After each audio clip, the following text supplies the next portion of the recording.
বিশ্ববিদ্যালয়ের উপাচার্য এবং উপ উপাচার্যকে দায়িত্ব থেকে অব্যাহতি প্রদানের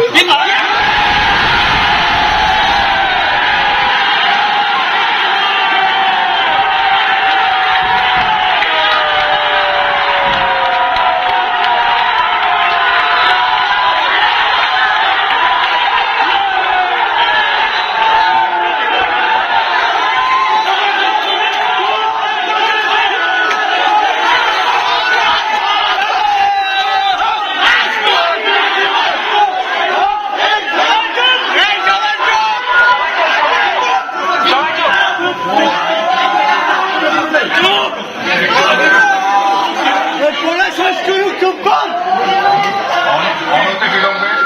একটি সার্চ কমিটি গঠনের মাধ্যমে এই দুটি পদে নতুন নিয়োগ প্রদান করা হবে।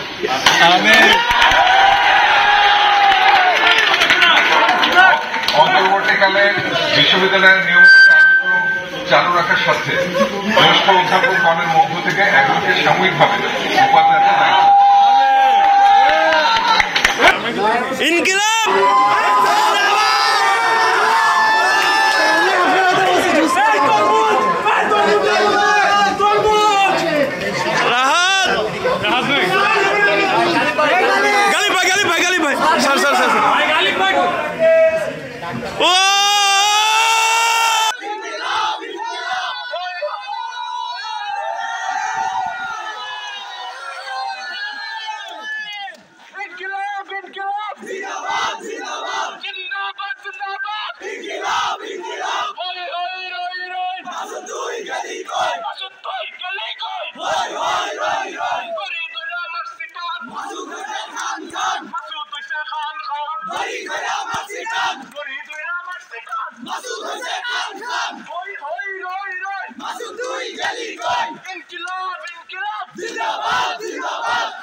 Masud